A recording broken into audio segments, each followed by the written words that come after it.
야고보서 4장 1절부터 10절 말씀 제가 먼저 읽겠습니다. 교독하시겠습니다. 너희 중에 싸움이 어디로부터 다툼이 어디로부터 나느냐? 너희 지체 중에서 싸우는 정욕으로부터 나는 것이 아니냐? 너희는 욕심을 내어도 얻지 못하며 살인하며 시기하여도 능치 못함으로 다투고 싸우는도다. 너희가 얻지 못함은 구하지 아니하기 때문이요 구하여도 받지 못함은 정욕으로 쓰려고 잘못 구하기 때문이라. 가늠하냐 것이 하나님과 원수됨을 알지 못하느냐? 그러므로 누구든지 세상 것들은 스스로 하나님과 원수되는 것이라. 너희는 하나님이 우리 속에 거하게 하신 성령이 시기하기까지 사모한다 하신 말씀을 헛된 줄로 생각하느냐? 그러나 더욱 큰 은혜를 주시나니 그러므로 일렀으되 하나님이 교만한 자를 물리치시고 겸손한 자에게 은혜를 주신다 하느니라. 그런즉 너희는 하나님께 복종할지어다. 마귀를 대적하라. 그리하면 너희를 피하리라. 하나님께 가까이 하라. 그리하면 너희를 가까이 하시리라. 죄인들아 손을 깨끗이 하라. 두 마음을 품은 자들아 마음을 성결하게 하라. 슬퍼하며 애통하며 울지어다. 너희 웃음을 애통으로 너희 즐거움을 근심으로 바꿀지어다. 주 앞에서 낮추라. 그리하면 주께서 너희를 높이시리라. 아멘. 지난 시간에는 우리가 신앙인이 가져야 되는 참 지혜에 대해서 말씀을 드렸어요. 세상에는 두 가지 지혜가 있는데 하나는 땅으로부터 오는 지혜, 그 세상적이고 육적이고 마귀적인 지혜가 있다고 그랬습니다. 그래서 그런 지혜는 시기와 다툼, 또 자랑과 거짓말, 또 혼란과 모든 악한 일들, 이런 모습들로 나타난다고 그랬어요.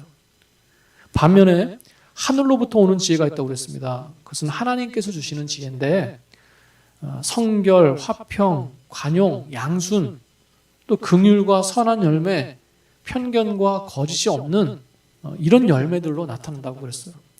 그러면서 야고보 사도가 이렇게 지혜에 대해서 쭉 얘기하다가 그 마지막에 화평으로 결론을 내렸습니다. 하나님께서 주시는 지혜, 이런 의의 열매들은 화평을 행하는 사람이 화평 중에 뿌려서 거둔다. 그런 말씀을 드렸어요.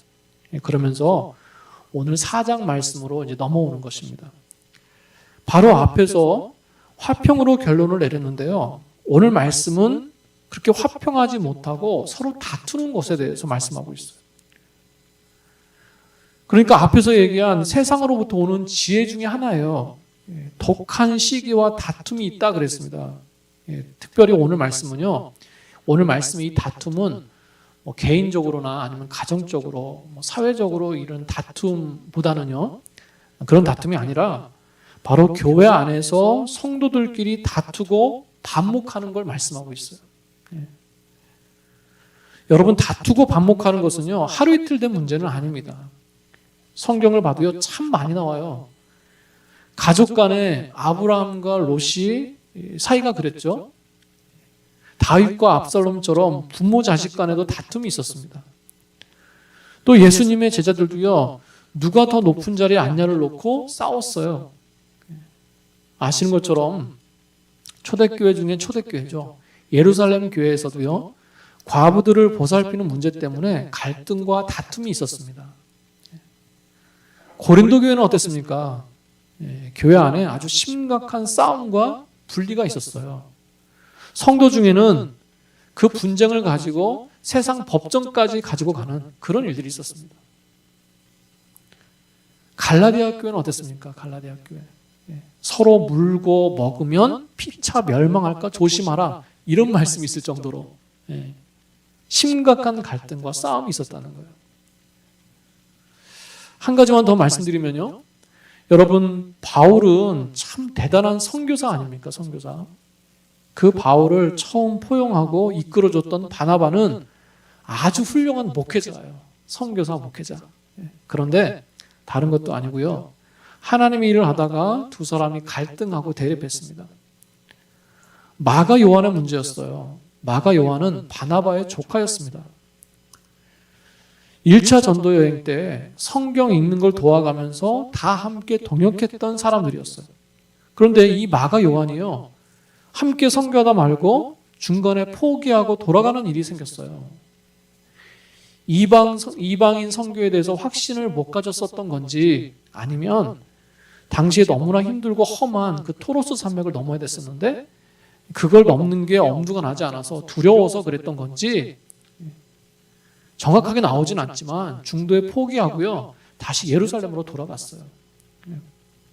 이게 1차 전도여행 때 얘기고, 이제 2차 전도여행을 앞두고 있는 그런 때였습니다. 그러면서 이 마가 요한을 다시 데리고 가냐 마냐의 문제로 바울과 바나바가 부딪힌 거예요.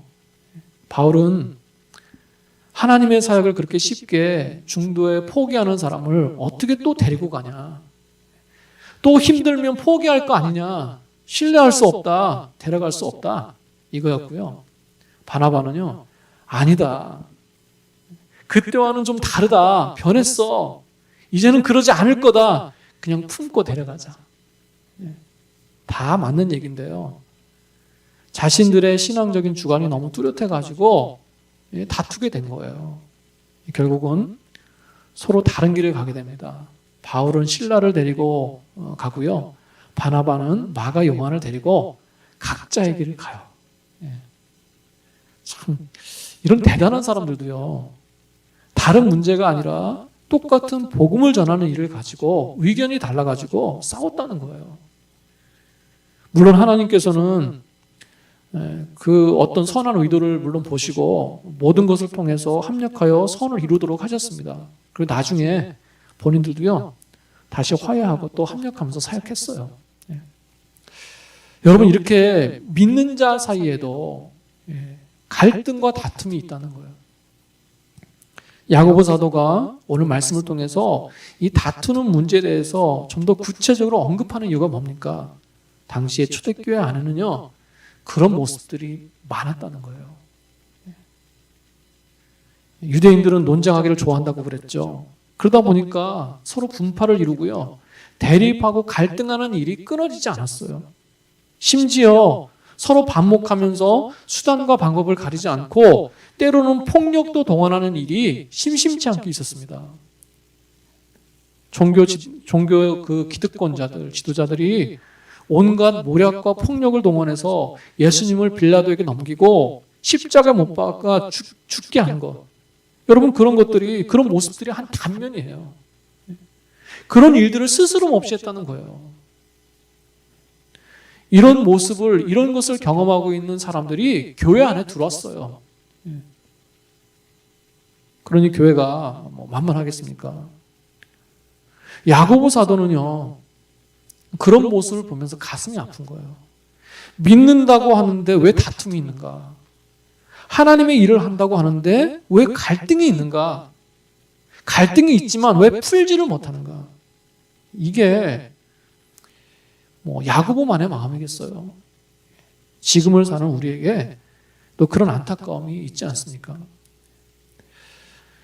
감사하게도요, 저는 지금까지 신앙생활하면서 목회를 떠나서 참 어렸을 때부터 신앙생활하면서 교회가 어려움을 있는 건 많이 봐왔지만 그래도요, 교회가 깨어지거나 분리되는 것까지 경험해 본 적은 없어요.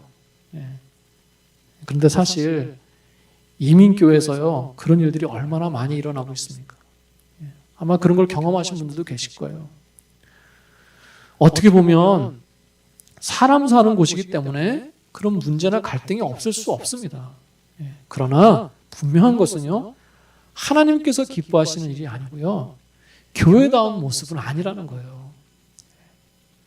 그래서 오늘 말씀을 통해서 이런 다툼에 대해서 믿는 자가 어떻게 해야 되는가, 바로 이걸 말씀하고 계시는 겁니다.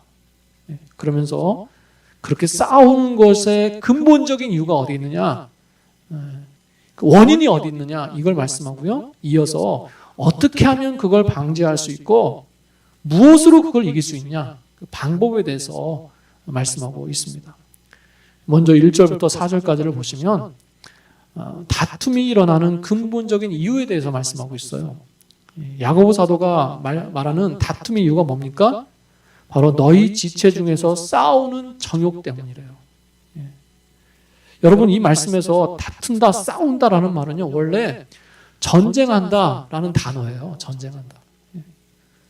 성도 간에 다투는 걸 전쟁한다는 단어를 사용했어요. 그만큼 심각하고 험악한 걸 표현한 겁니다. 또 이 전쟁의 원인이 되는 정욕은 뭐예요? 정욕은 성적인 욕망을 뜻하는 말이기도 하지만 사실 성경에서 정욕 그러면 사람의 마음속에 있는 이기적인 욕심이나 욕망, 잘못된 열정 이런 모든 것을 포함해서 다 얘기하는 거예요. 오늘 말씀에서도요. 정욕 이렇게 얘기하고 있는데 원문을 보면 쾌락, 향락 이렇게 되어 있어요. 싸우는 정욕이라는 이 단어는 신약성경에서 5번 나오는데요. 다 향락, 자신의 기쁨, 행락 이런 뜻으로 쓰였습니다. 그래서 1절 말씀을 직역하면 이런 뜻이에요. 너희 지체끼리 싸우려는 쾌락으로부터 시작됐다. 즐거움으로부터 시작됐다. 싸우고 다투는 걸 즐거워한다는 거예요. 글쎄요. 싸우는 걸 즐거워하는 사람이 얼마나 있을까 싶습니다. 그죠? 결국 이 말은 무슨 뜻인지 아세요? 자기 만족 때문에 자기 욕심을 위하여 싸운다는 거예요. 여러분, 싸움은 겉으로 보기에 어떤 일 때문에 상황 때문에 시작한 것 같지만 아니라는 겁니다. 야고보는 싸움의 원인이 밖에 있는 것이 아니라 자기 자신 속에 있다고 지금 말씀하고 있는 거예요. 아무리 그럴듯한 명분을 내세우고요. 아무리 정당해 보여도 다투는 그 근원을 들여다보면 자기 욕심과 자기 만족과 자기 자신이 중심이기 때문에 그런 일이 생긴다는 거예요. 여러분, 고린도 교회에 바울파와 아볼로파가 있었던 거 아시죠? 거기다가 게바파도 있었어요. 베드로를 추종하는 사람들도 있었습니다. 그런데 아니다. 무슨 말이냐? 어떻게 사람이 교회의 주인이 될 수 있냐? 교회는 예수 그리스도의 것이다. 예수님이 주인이시다. 이렇게 주장하는 예수파도 있었어요.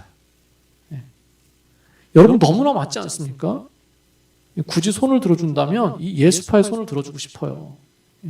너무나 바른 말이고 정당하니까. 그런데 그렇게 해서 또 파벌을 이루는 것이라면, 또 그렇게 다투게 되는 것이라면 그것도 틀렸다는 거예요. 그것조차도 자신들의 욕망을 위해서 싸우는 것이라는 겁니다. 핑계댈 수 없다는 거예요.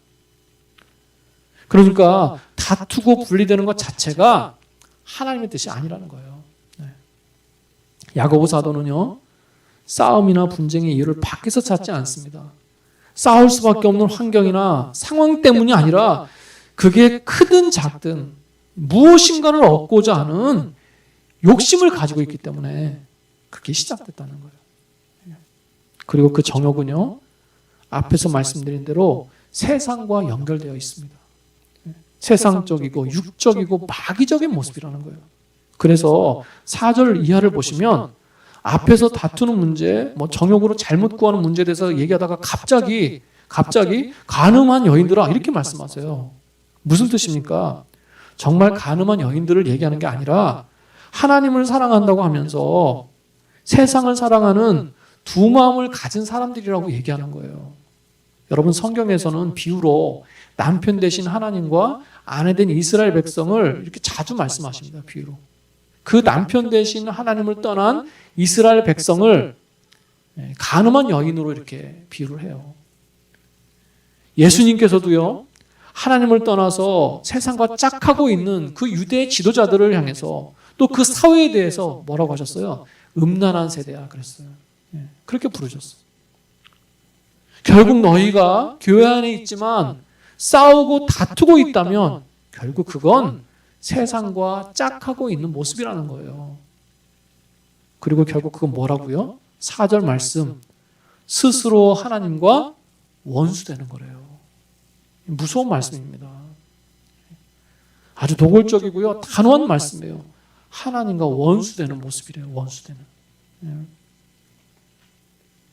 그러면서 3절을 보면 우리가 그 기도 응답을 받지 못하는 이유를 가지고 예를 들고 있습니다. 우리가 하나님께 받지 못하는 것은 첫 번째는 구하지 않아서 그렇고요, 두 번째는 구했지만 자신의 정욕대로 욕심대로 쓰려고 구했기 때문에 응답받지 못하는 것이다. 이런 말씀을 합니다. 그 말씀에서요, 잘못 구했다라고 하는데 이 잘못은 그냥 안 좋은 정도의 잘못이 아니에요. 아주 나쁜, 악한 이런 뜻입니다. 그러니까 악한 뜻으로 사용하려고 구했다는 거예요. 그리고 쓰려고 잘못 구했다라고 할 때, 쓴다라고 할 때 이 쓴다는요, 써서 없애버린다, 낭비한다, 소모한다 이런 뜻입니다. 그러니까 무슨 뜻이냐면 전체를 보면 악한 뜻을 위해서, 자신의 쾌락을 위해서 소모하고 낭비하기 위해서 구한다는 거예요. 하나님께서는 그런 기도에 응답하시지 않는다는 겁니다. 당연하죠. 중심을 보시는 하나님께서 악한 의도가 있고 욕심이 배어있는 그 기도를 들으시겠어요? 선을 악으로 일하시는 분이 아니십니다. 악한 마음을 품고 악한 행동을 하면서 하나님을 섬긴다고 말하고 하나님께 구한다고 말하는 것은 위선이라는 거예요. 위선. 그것은 정욕을 구하는 것이다 라고 말씀하고 있습니다. 요한복음 14장에서도요. 내 이름으로 무엇이든지 내게 구하면 내가 시행하리라 이렇게 말씀했어요. 그런데 여기서 무엇이든지는 아무거나가 아니라고 그랬습니다. 무슨 뜻이라고 그랬어요? 예수님의 성품과 인격에 합당하게 예수님과 교제하면서 구하는 무엇이든지예요. 예수님의 이름에 합당하게 그 이름에 부끄럽지 않게 구하는 것을 모든 것을 주시겠다는 거예요. 내 야망과 욕심을 감추고 있는 그런 정욕적인 기도는요, 하나님께서 원하시지 않는다는 것입니다. 그래서 여러분 중요한 게 무엇입니까?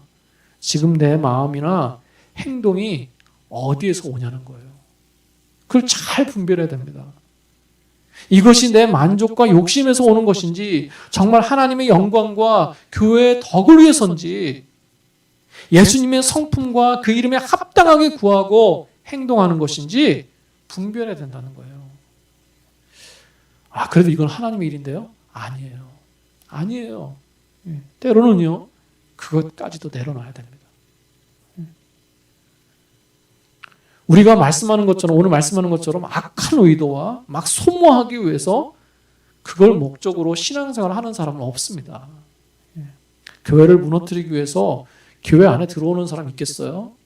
뭐 신천지 같은 이단이나 그렇죠. 웬만하면 까지는 안 가요. 그렇게 요란하지 않습니다. 여러분, 그러나 우리의 이 욕심은요, 고상한 모습으로 나타날 때가 많아요. 그럴듯한 모습이에요. 교회를 걱정하고 교회를 위해서 일하는 것 같지만 실제는 실제 그렇기도 하고요. 정말 교회에서 일도 하지만 그러나 때로는 나도 모르게 거기에 내 작은 욕심이나 이기심이 들어갈 때도 있다는 것입니다. 또 우리는요, 지능적으로 교만할 때가 있어요. 겸손한 모습으로 교만합니다. 굉장히 아이러니한 표현이에요. 그죠? 겸손한 모습으로 교만해요. 그러나 하나님 앞에서는 숨길 수 없다는 것입니다. 그래서 우리가 자신을 좀 깊게 들여다봐야 돼요. 성령께서 우리를 좀 조명해 주셔야 돼요. 순간순간. 가령 그런 거죠. 왜 부딪히는 사람은 계속 부딪힐까요? 왜 다투는 사람은 계속 다투게 될까? 이상하지 않습니까? 그런 일이 그 사람에게만 집중돼서 일어나는 건가요? 아니면 운이 나쁘고 타이밍이 나빠서 그런 건가요? 이런 걸 우리가 한번 생각해 볼 필요가 있다는 거예요. 그 이유가 뭔가? 성령님께서 그것을 좀 분별하게 하셔서 만약에 내가 하나님 앞에 부족한 모습이 있다면, 내가 하나님 앞에서 다듬어져야 될 부분이 있다면 그것을 하나님께 드리는 것이 필요하다는 것입니다. 여러분, 야고보 사도가요, 너희가 다투고 싸우는 이유가 너희 지체 중에 싸우는 정욕에서 난다 그랬어요.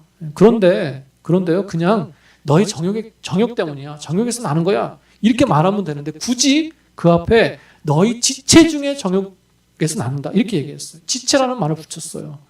왜 그런 줄 아세요? 성도는 한 몸에 붙어있는 지체잖아요. 누구는 손이고 누구는 발이고 누구는 코고 누구는 눈이에요. 그런데 한번 생각해 보세요. 상상해 보세요. 어떤 사람이 자신의 손을 가지고 자신의 발을 막 때리고요. 자신의 발로 자신의 손을 막 밟고요. 입이 눈에게 막 욕하고 있고, 눈이 입을 막 째려보고 있고. 이건 있을 수 없는 일이라는 거예요. 정상이 아니라는 겁니다. 정상이. 너희가 병들어서 아프든가, 너희는 지체가 아니었던 거야. 이런 메시지가 이 속에 들어있습니다. 격려하고 일으켜 세우고 은혜를 쫓기에도 바쁜데 서로 헐뜯고 약점을 잡고 공격하고 다투는 거예요. 하나님 아버지가 주신 몸은 그게 아닌데 내가 쟤들을 저렇게 낳지 않았는데 저렇게 싸우는 그 기형적인 모습을 보시면서 교회를 낳고 우리를 낳으신 아버지 하나님께서 얼마나 마음이 아프시겠냐는 거예요. 여러분, 우리가 항상 뒤돌아보면서 늘 조심하고 또 조심해야 될 줄 믿습니다. 교회의 다툼이나 분리는 늘 우리가 경계하고 조심해야 되는 거예요. 내 속에 정욕을 따르지 않고 세상의 모습을 따르지 않도록 늘 깨어 있어야 될 줄로 믿습니다. 그럼 우리가 이런 내 속에 있는 정욕과 욕심을 이기고 서로 다투는 걸 피할 수 있는 방법이 뭐냐? 무엇으로 이길 수 있냐? 그걸 우리 5절부터 10절까지 말씀하고 계십니다. 먼저 6절을 보면 더욱 큰 은혜를 주시나니 이렇게 얘기하고 있어요. 나에게 더 큰 은혜가 있어야 됩니다. 더 큰 은혜가 있어야 됩니다. 여러분, 이 정욕은요, 욕심은 우리의 죄성이에요. 본성입니다. 그래서 다듬어질 수는 있지만 이 땅을 살아가는 동안 주님 앞에 갈 때까지 완전히 해결될 수는 없어요. 해결된 것 같아도 조금만 느슨하면 고개를 드는 것이 이 육신의 정욕입니다. 그렇다면 어떻게 해야 돼요? 단순합니다. 이 정욕보다 더 큰 하나님의 은혜를 늘 체험하면서 살면 돼요. 어떤 문제를 가지고 다툴 때를 보면 여러분 잘 보세요. 거기에는 하나님이 없어요.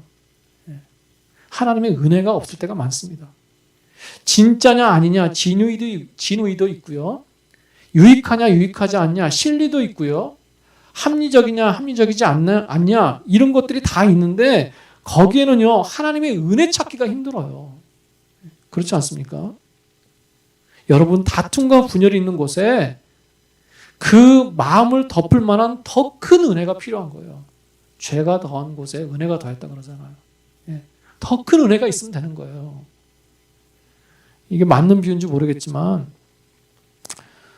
성격이 쉽지 않고 예민한 그 자매 청년이 대학에 가게 됐습니다.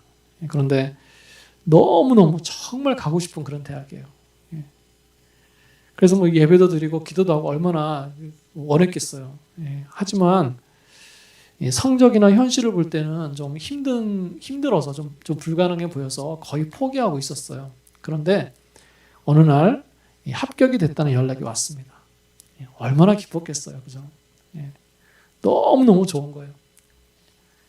그래서 그 기쁨을 좀 청년들하고 나누고 싶고 자랑도 하고 싶고 그래서 교회 가는데 평소보다 잘 빼입고요. 정말 자기가 아끼는 옷, 아름다운 옷을 딱 입고 교회에 갔어요. 그런데 그날따라 덜렁대는 청년 하나가 그 앞을 지나가다가 커피를 쏟아가지고요. 옷에 튀었습니다. 큰일 난 거죠. 보통 성격이 아니거든요.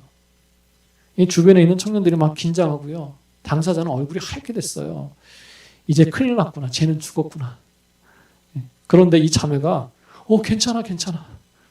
뭐 쏟을 수도 있지 뭐 일부러 그런 것도 아닌데 야 괜찮아. 세탁하면 돼. 평소와는 전혀 다른 모습을 보여주는 거예요. 제가 뭘 잘못 먹었나? 왜 저러나?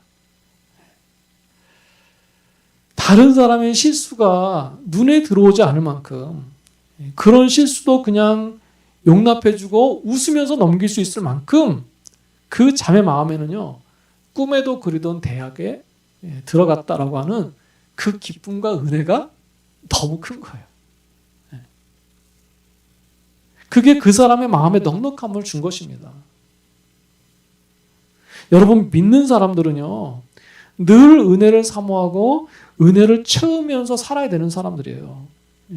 그 은혜가 있으면 의식하지 않아도요, 많은 것이 덮어지고 용납됩니다. 그렇지 않습니까? 여전히 문제는 해결되지 않았고 어려움은 남아 있어요. 그런데 마치 다 해결된 사람처럼 기쁘게 살고 감사하게 사는 사람, 그런 사람들의 특징이 뭡니까? 늘 하나님의 은혜를 채우면서 체험하면서 살고 있다는 거예요. 그래서 기도하면서 하나님의 은혜를 가까이 체험하면서 살 때 내 속에 있는 이 연약함의 본성이 힘을 쓰지를 못하는 겁니다. 불평이나 원망보다, 다투는 마음보다 더 큰 은혜가 나에게 채워져야 될 줄로 믿습니다. 그럴 때 그것을 이길 수 있어요. 그러니까 어떻게 해야 되겠어요? 다투고 화가 나서 두고 봐. 마음에 칼을 가는 것이 아니라 하나님 앞에서 나가서 무릎 꿇고 기도하는 거예요. 하나님 앞에서 자신의 마음을 추스리는 겁니다. 그렇게 추스리고 나가서 그 힘으로 또 싸우는 게 아니고요. 그렇게 받은 은혜를 쫓기 위해서 힘쓰는 거예요.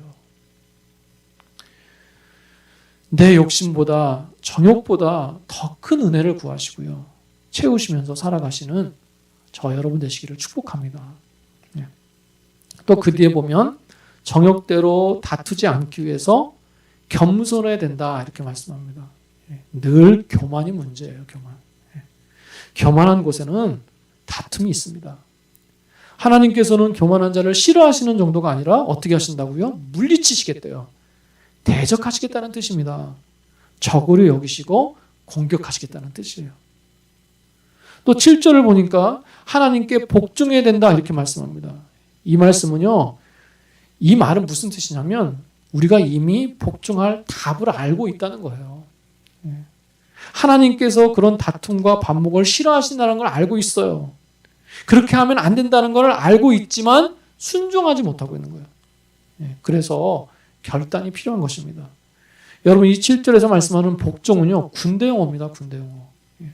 포로가 무조건 항복하는 것을 말해요. 그러니까 내 교만한 생각이나 내 논리나 내 주장을 완전히 내려놓고요, 그저 하나님께 복종해야 된다는 것입니다. 또 특별히 마귀를 대적하라 이렇게 말씀하고 있어요. 이 말씀은요, 그렇게 다투고 분열하게 되는 것이 마귀의 공격이라는 말이에요. 마귀의 그 어떤 공격이 그 속에 있다는 것입니다.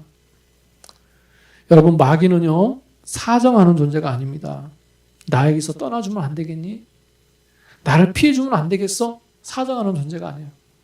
또 마귀는요, 우리가 두려워할 존재가 아닙니다. 내가 영적으로 공격당하면 어떻게 하지? 우리 가정이 어려워지면 어떻게 하지? 두려워하는 존재가 아니라는 거예요. 어떤 존재입니까? 마귀는요, 우리가 대적해야 되는 존재예요. 어떻게 대적합니까? 예수의 이름으로 명령하고 선포하시기 바랍니다. 나로 미혹하는 것을 물러갈지어다. 우리로 싸우고 분열하게 하는 것은 예수의 이름으로 명하노니 물러갈지어다. 명령하고 선포하는 것입니다. 그렇게 예수님의 이름으로 대적하고 명령할 때 너희를 피하리라. 오히려 마귀가 두려워서 떠난다고 말씀하고 있습니다. 저 여러분에게는요, 그런 권세가 있어요. 그리고 또 정욕을 이기기 위해서, 싸우지 않기 위해서 뭐라고 말씀합니까? 하나님을 가까이 하래요. 다시 말하면 이 말은 늘 하나님과 가까이 교제하고 교통하라는 것입니다. 어떻게 하나님과 친밀해질 수 있습니까? 매일 만나야죠. 기도로 만나고 말씀으로 만나고 내 삶 속에 인격적으로 만날 때 크게 가까워지는 거예요. 또 그렇게 하나님과 가까워지기 위해서 어떻게 하라고 말씀하고 있습니까? 깨끗해라, 성결해라 이렇게 말씀해요. 당연합니다. 하나님과 가까워지면 거룩하게 되어 있어요. 또 정결해야지 하나님과 함께 동행할 수 있는 것입니다. 자, 그런데 보세요.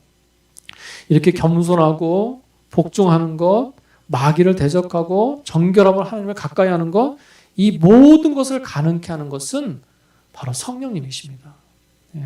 성령의 사역과 연관되어 있어요. 앞에서 더 큰 은혜를 채운다라는 말은요, 성령 충만하다는 말과 다르지 않습니다. 그리고 5절에 보시면 우리 속에 거하시는 성령님은 시기하는 분이시다 그랬어요. 이 말은 우리 속에서 정욕적인 것, 세상적인 것이 있는 걸 싫어하셔서 그것과 싸우신다는 뜻이에요. 여러분, 이 육신의 정욕과 늘 대척점에 서서 싸우시는 분이 바로 성령님이십니다. 나의 죄성은요, 육신의 소욕대로 살려고 하고요. 그걸 막고 하나님의 사람으로 살게 하시는 것은 바로 성령님이시라는 거예요. 갈라디아서 5장 17절에 이렇게 말씀하고 있습니다. 육체의 소욕은 성령을 거스르고 성령은 육체를 거스르나니 이 둘이 서로 대적하므로 너희가 원하는 것을 하지 못하게 하려 함이라. 육체의 소욕과 성령의 소욕은 늘 부딪힌다는 거예요.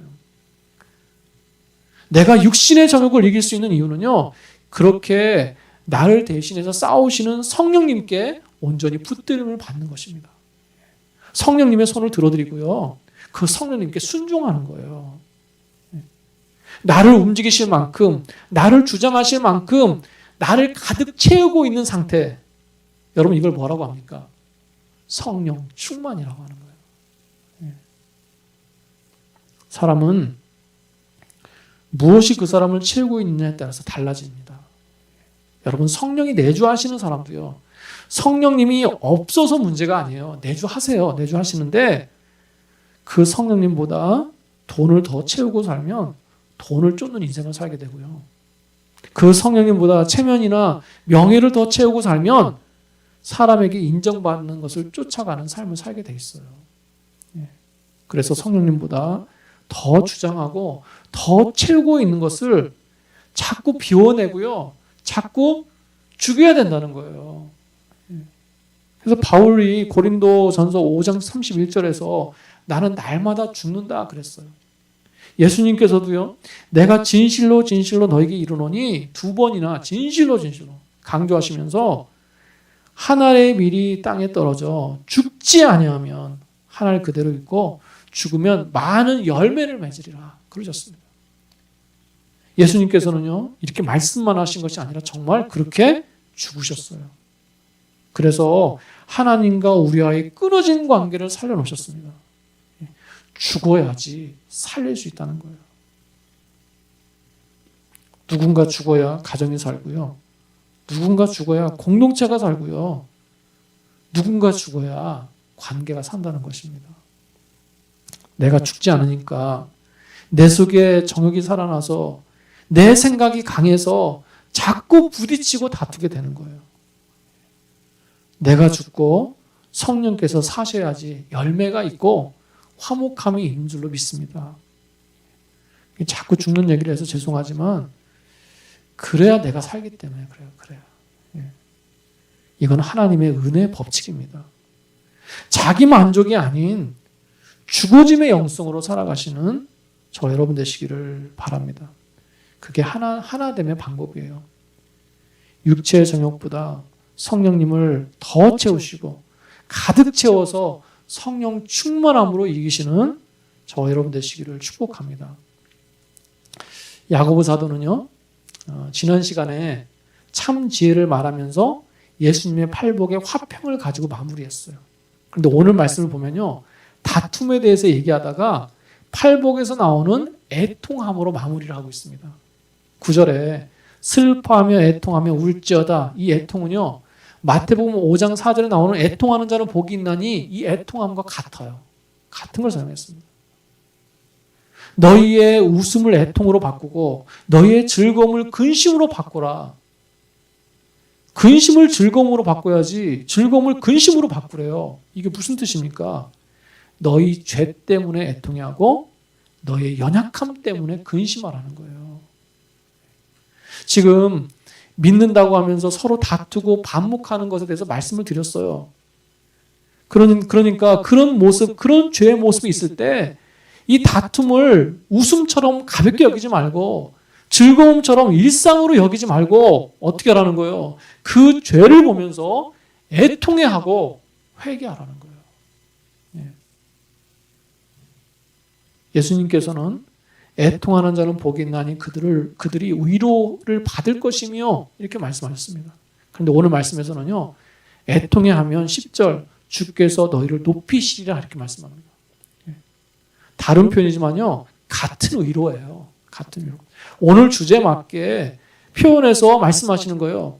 다툴 수밖에 없는 상황 속에서 네가 그 모습과 그 죄 때문에 애통해하고 하나님 앞에서 울면서 낮아졌을 때 내가 그들보다 너를 높여줄게. 이렇게 위로하고 계시는 거예요.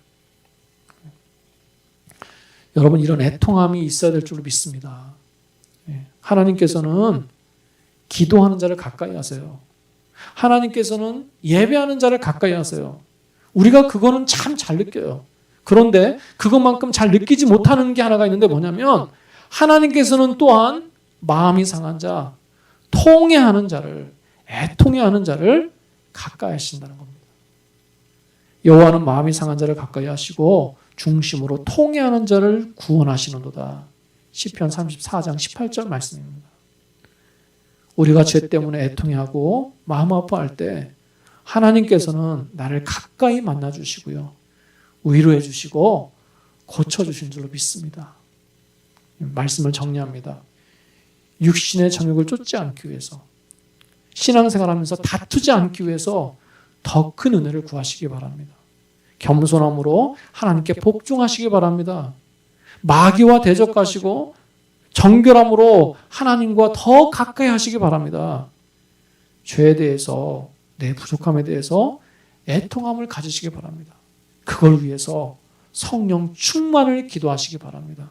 그럴 때 나를 높이시는 하나님의 위로가 있게 될 줄로 믿습니다. 아멘.